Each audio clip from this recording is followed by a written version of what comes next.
नमस्कार। हम अगणी जय श्री कृष्णा। आज हम बातचीत करेंगे कन्या राशि के बारे में। 29 मार्च को शनि ने मीन राशि में गोचर किया है और आपकी अगर चंद्र राशि कन्या है तो कन्या राशि के ऊपर शनि का क्या प्रभाव पड़ेगा, इसके बारे में आज चर्चा करेंगे। अब देखिए, शनि आपकी कुंडली के अंदर सप्तम भाव में आ गए हैं चंद्रमा से। मैं ये जो फल है वो चंद्र राशि के आधार पर बता रहा हूं। तो आप देखिए, जब चंद्रमा से सप्तम भाव में शनि आ जाते हैं तो ये तांबे के पाए में प्रवेश करते हैं। तांबे का पाया समृद्धि, सौभाग्य और उन्नति का कारक होता है। तो शनि का तांबे के पाए में प्रवेश करना आपके लिए बहुत ही अच्छा है। शनि आपकी कुंडली के 7वें घर में बैठे हैं, तो ये आपके ऊपर क्या क्या प्रभाव डालेंगे, इसके बारे में अब हम चर्चा करेंगे। सबसे पहली बात तो ये देखिए, आपकी कुंडली का जो दशम भाव है वहां से ये शनि दशम हो गए हैं। तो जब शनि दशम हो जाते हैं तो आपके लिए रोजगार के नए अवसर पैदा करेंगे। जो लोग काफी लंबे समय से प्रयास कर रहे थे जॉब के लिए, नौकरी नहीं मिल रही थी, तो उनको नौकरी पाने का और बहुत ही बढ़िया अवसर अब मिलने वाला है। और जो लोग ऑलरेडी नौकरी में हैं तो उनके पास अच्छी संभावनाएं बढ़ती हैं प्रमोशन की, अच्छे हाइक मिलने की और ट्रांसफर की। ट्रांसफर सॉरी कुछ नजदीकी होगा, ज्यादा दूरी पर नहीं होगा, लेकिन ट्रांसफर की संभावनाएं काफी दिखाई दे रही हैं।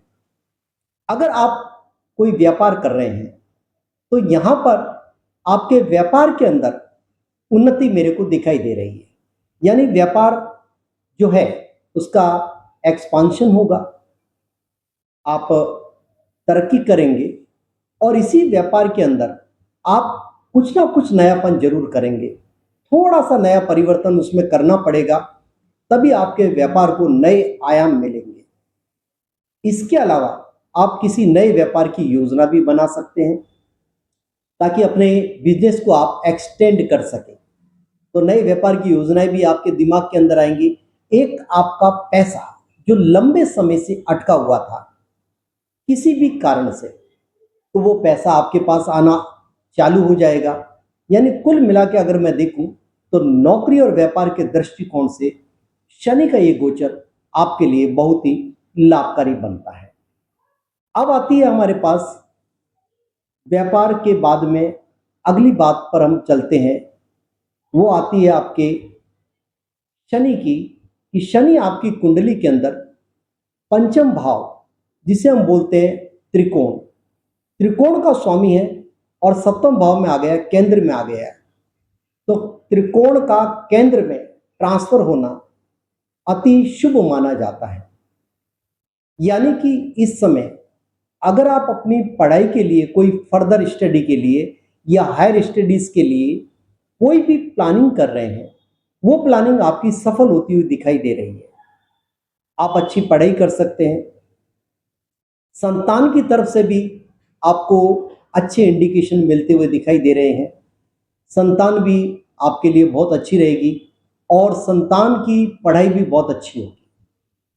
तो आप अपनी हायर स्टडीज की तरफ जा सकते हैं, कोई दिक्कत वाली बात नहीं है। अगर आप शेयर मार्केट का काम करते हैं तो आप इसके अंदर भी अपना लॉन्ग टर्म और मिड टर्म का इन्वेस्टमेंट कर सकते हैं, वो भी आपके लिए लाभकारी रहेगा, उसमें भी कोई दो राय वाली बात। अगर आप लंबे समय से किसी एग्जाम की तैयारी कर रहे हैं, कॉम्पिटिटिव एग्जाम की बात कर रहा हूं मैं, तो आप उसको क्रैक कर सकते हैं। इस बार शनि का गोचर आपके लिए बहुत ही ज्यादा लाभदायक हो रहा है, तो कॉम्पिटिटिव एग्जाम में आपको सफलता मिलने के बहुत अच्छे योग बनते हैं, कर्ज मुक्ति के योग बनते हैं। इसके अलावा आप देखिए, 7वें घर में बैठ करके शनि की दसम दृष्टि पड़ती है आपकी कुंडली के चौथे भाव के ऊपर। तो चौथे भाव पर जब दृष्टि पड़ेगी तो चौथे भाव के अंदर आप लोग देखिए जो राशि आ रही है, ये राशि शनि की दृष्टि की, ये धनु राशि है। धनु राशि के ऊपर जब शनि की दसम दृष्टि पड़ेगी चौथे घर के ऊपर, तो यहां पर आप देखिए ये गुरु की राशि है। तो यहां पर मैं देखता हूं शनि जो होता है वो काफी कंफर्टेबल हो जाते हैं, और यहां पर कंफर्टेबल होने के बाद में आपको बहुत ही ज्यादा लाभ देंगे। हो सकता है अगर आप कोई मकान की, प्लॉट की, वाहन की या किसी विला की योजना बना रहे हैं, तो आपने सपने साकार होते हुए दिखाई दे रहे हैं, तो आप पूरी कोशिश करिए कि आप अपने इन सपनों को साकार कर सकें। लेकिन शनि जब चौथे घर के ऊपर दृष्टि डालता है तो थोड़ा मैं आपको कहना चाहूंगा कि आप यहां पर अपनी मदर की हेल्थ का ध्यान दें, क्योंकि यहां से मदर की हेल्थ कुछ प्रभावित जरूर होती है। अब बात आती है इस शनि को मजबूत करने के लिए हम क्या करें। शनि को मजबूत करने के लिए हमें एक डिसिप्लिन्ड लाइफ जीनी चाहिए, आलस्य को त्यागना चाहिए, अपनी बॉडी के अंदर एक्टिवनेस लानी चाहिए और कोई भी गलत काम नहीं करना चाहिए। इसके अलावा अगर आपको कोई हैंडीकैप्ड, ब्लाइंड, ओल्ड पर्सन्स मिलते हैं तो उनकी आपको मदद करनी चाहिए। आर्थिक रूप से भी मदद अगर आप करेंगे तो आपको लाभ मिलेगा। इसके अलावा आप हनुमान उपासना कर सकते हैं। लेकिन यहां पर अंत में मैं एक बात थोड़ा कहना चाहूंगा कि 7th हाउस में शनि यहां पर बैठा हुआ है और 7th हाउस होता है हमारे जीवन साथी का। तो यहां पर शनि थोड़े बहुत डिफरेंस ऑफ ओपिनियन आपके लाइफ पार्टनर के साथ करते हुए दिखाई देते हैं। तो इस बात का थोड़ा ध्यान रखिए। अगर आप अपने जीवन में अपनी लाइफ स्टाइल को चेंज करते हुए आगे बढ़ते हैं तो इसमें भी कोई समस्या दिखाई नहीं देती है। धन्यवाद। आपको मेरा ये चैनल सब्सक्राइब भी करना है और लाइक भी करना है और अपने अच्छे कमेंट्स भी देने, मैं इंतजार करूंगा। धन्यवाद।